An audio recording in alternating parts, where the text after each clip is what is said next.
In talking about work together and strengthening the ties of Brazil and Canada, our next speaker is Cory McPhee. Cory is a Vice President,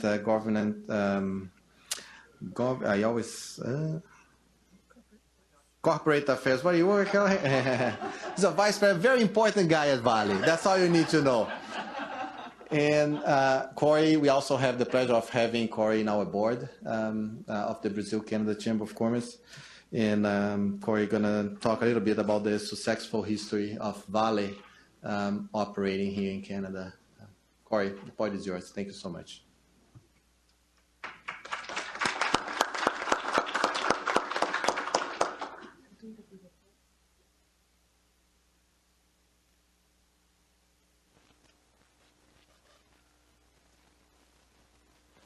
Vale has a rich history. We're starting with a video. Okay, no, here. Pause. Okay. So how do I start it? Just hit that? Just hit it. All right. Good morning, everyone, and thank you to the Brazil-Canada Chamber of Commerce for inviting me to speak. Previous speakers have mentioned the nickel market, have mentioned Vale's investment in Canada. And so when the Brazil-Canada Chamber of Commerce asked me to speak about Brazil-Canada success story, the first thing I wanted to share with you was a video that we produced for all our employees globally that will be rolling out this year as part of a business literacy, a business understanding program. A history of navigating diverse markets and geographies while operating with respect and care for the environment and our people. Vale began as CVRD in 1942. In the iron-rich hills of Itabira, Brazil. The company grew to become a major exporter of iron ore, and by 1949 was exporting nearly 80% of the country's resources. The base metals story of Vale begins 40 years earlier and thousands of kilometers away in the northern Canadian city of Sudbury, where the discovery of copper-nickel ore led to the creation of the International Nickel Company, or INCO, in 1902, which eventually became the parent company of Mond Nickel, opening the doors to British and European markets.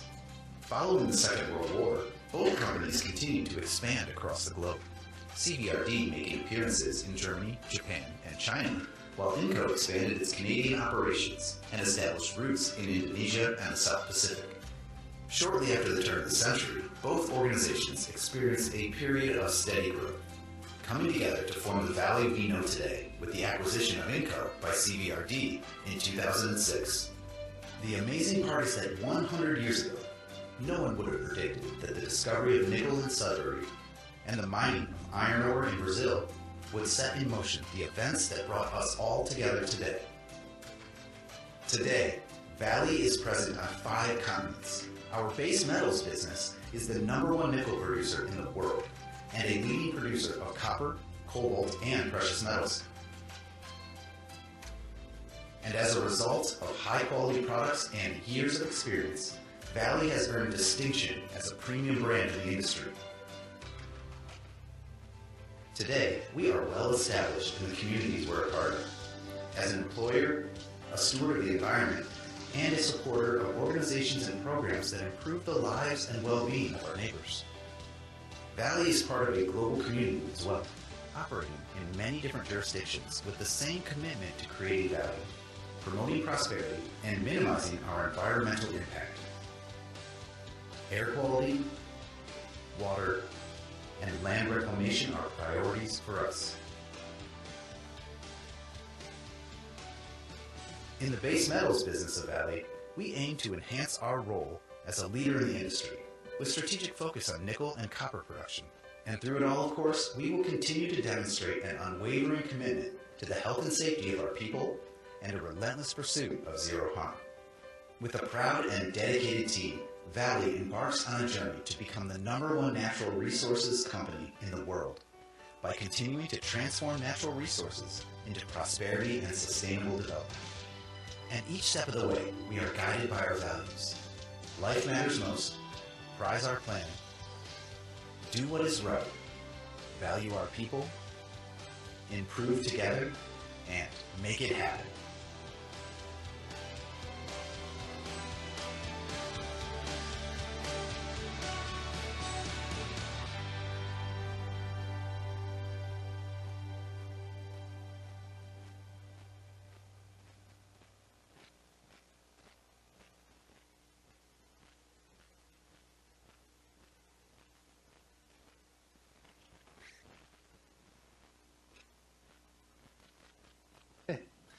Thank you. So in the last 10 years, I've worked for Inco, CVRD Inco, Vale Inco, and Vale, and I've never had to change offices. It's been seamless. The video captured a little bit of this, but just to introduce you to who Vale is. Globally headquartered in Rio de Janeiro, the leader in iron ore, the Vale base metals business is headquartered in Toronto, just across the street from here. We have about 250 to 300 employees, and that head office has lasted and continues to last long after commitments made to the Canadian government. So there's been no hollowing out or none of the fears that people were speculating on at the beginning of the acquisition. They haven't materialized, at least not in our case. We have a bigger global business today than we did at the time of Inco. You can see we have copper and nickel operations in Brazil. We have a ramp-up project going on in New Caledonia. It's a growing business, not growing so much today in today's market conditions, but it's a bigger business today than it was 10 years ago. But at the time of the acquisition, the top headline was the headline in our national newspaper in November 2006, the Great Canadian Mining Disaster. If you look what that headline is in the same month, 10 years later, the only difference are 3 letters and a hyphen. The Great Canadian Mining Non-Disaster. The difference between those two stories, the first one looked at all the backroom dealings that led to the acquisition and offered romantic notions of what might have been. The second one looked at what did happen, and it talked to the people who were directly impacted. It talked to the people in the community. It talked to the employees. And in fact, they found out that the acquisition was good for the mining industry, good for Canada, because Vale's taken the base metals business very seriously. They've invested in it, they've nurtured it, and today it's a stronger, bigger business than it was 10 years ago. So if you look at what are the metrics that would allow me to say that, you know, have we optimized the resource? If you look at our 2016 production figures, which were just released last week, we've set new record production in nickel, copper, cobalt, and gold. All of the key indicators for our base metals business. And if you're wondering about gold in there, that's a byproduct of our copper and nickel concentrate. You're looking at investment in the business. We're in the base metals business, we're more than a century old. We have very mature operations. They require sustaining investment just to keep the business going. You can look at the investment figures post-acquisition versus the same 10-year period pre-acquisition, and certainly costs have gone up and there's a whole bunch of variables in there. But this is a picture of our Long Harbour processing plant. This is a $4.5 billion plus investment in a state-of-the-art processing plant in Long Harbour, Newfoundland that has 0 emissions and uses hydrometallurgical processing to create essentially a combined smelter and refinery. It's the first application of hydrometallurgical processing to sulfide nickel ores. And that was technology that was developed, tested, and proven up here in Canada. We're investing in the environment. It's not often you see a picture of people from a mining company holding jars of honey, but we're a very sweet company. And but you can see those acronyms up there. The clean air, that stands for atmospheric emissions reduction. We're spending $1 billion in Sudbury to reduce, thank you, to reduce the level of SO2 that we're emitting. And if you take those first 3 bullets together, the Thompson transition is the closure of the smelter and refinery. The Long Harbour processing plant I already touched on as an emission-free facility. We're reducing our total environmental footprint as it pertains to SO2 emissions by 95% by the year 2019. That's an incredible achievement, far beyond anything that anybody contemplated back when we first heard talk about acid rain. So this is significant. And in fact, as it pertains to Ontario, the next 2 years will see the largest changes, most complex changes to our Ontario flow sheet that we've had in our 100 years of existence. We're essentially going to a single furnace, changing 80% of our infrastructure in the smelter while we're still operating. It's like throwing a barbecue on your deck while you're building it. It's very, very complex. Port Colborne CBRA is a 15-year study of metal and soils. Regreening. If you traveled to Sudbury today and you had traveled there 20 years ago, you wouldn't recognize it. Living with lakes is governmental, educational, industry partnership that created a center simply to track the recovery of the lakes consistent with our reduction in emissions. And there's a very direct cause and effect relationship. We've seen the lakes come back, the pH is balanced, the fish have returned. It's a very good news story.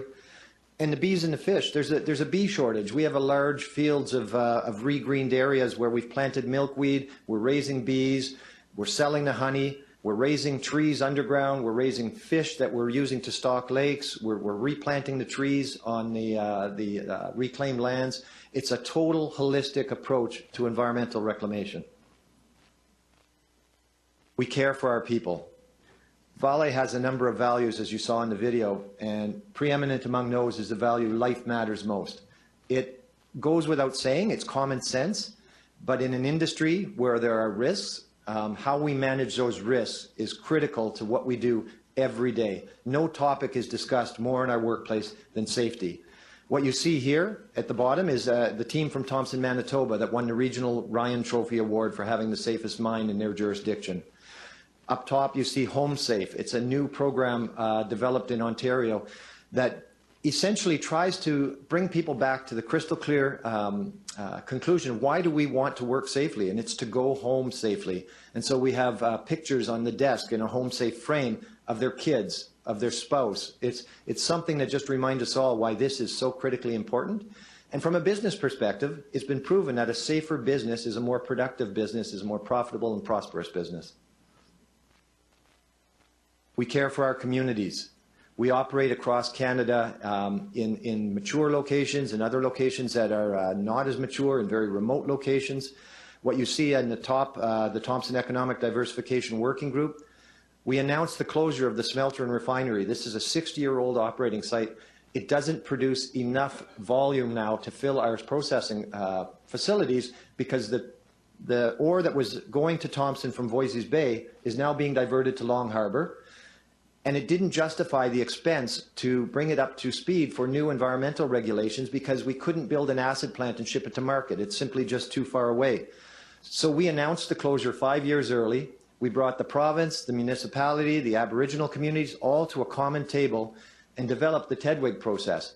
It resulted in 20,000 hours of community consultation over a 2.5-year period and developed 5 action plans to try and diversify that economy so it's less dependent on mining. We're still in Thompson, we're still going to be a mining and milling operation, but how we manage that closure is as important to us as how we manage bringing in a new project. The next photo in the middle to the right is also out of Thompson. One of the things that spun out of the TEDWIG program is a growing our own program, or we sometimes call it NEST. It's a Northern Employment Strategy. We have employees who go to Thompson and after 2 years, we lose 50% of them. After 3 years, we lose 75% of them because it's a remote location. So with growing our own, we actually tapped into the Aboriginal populations who live in the vicinity of the mine. And we were finding that our own policies were preventing them from even applying for work. We had a minimum grade 12 education, and a lot of them, unfortunately, did not meet that minimum threshold. So rather than lower the bar, we consider it widening the door, and we worked with them to bring them up to equivalent training. And now, in terms of our process operators, we're hiring a significant number of Aboriginals, and it's been a very successful program.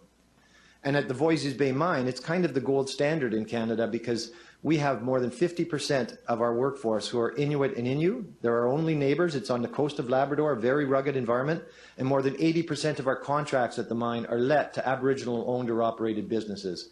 So we have to work with the communities. As a mining company, you want to leave a net positive legacy. This is part of doing so. And you heard Rory speak at the beginning about the market. And nickel is lagging in its recovery compared to a lot of other metals. The dynamic of the Philippines and Indonesia is probably the predominant theme in the nickel market right now. And overhanging all of that are huge stocks in the world, nickel on the ground sitting in warehouses, both on the London Metal Exchange and elsewhere.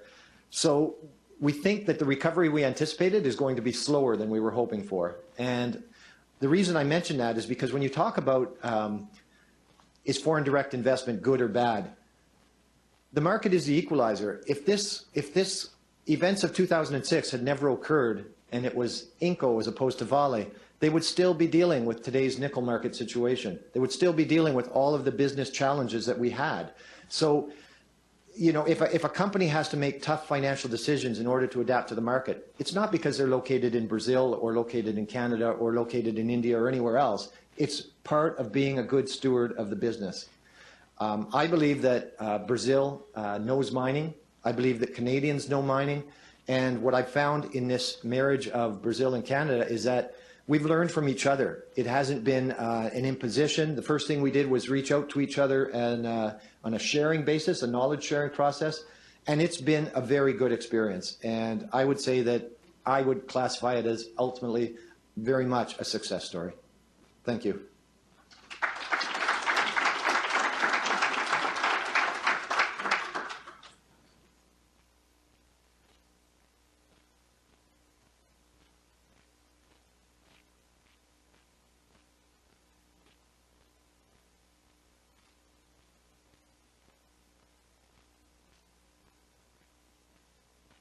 Cory, thank you so much for sharing this wonderful presentation. I love the video, really good one. And as a former Vale, we all have a special care in Vale, for Vale. And I'm sure that several of us here today worked for CVRD or Vale or Inco, or Vale Inco here in Canada as well. And talk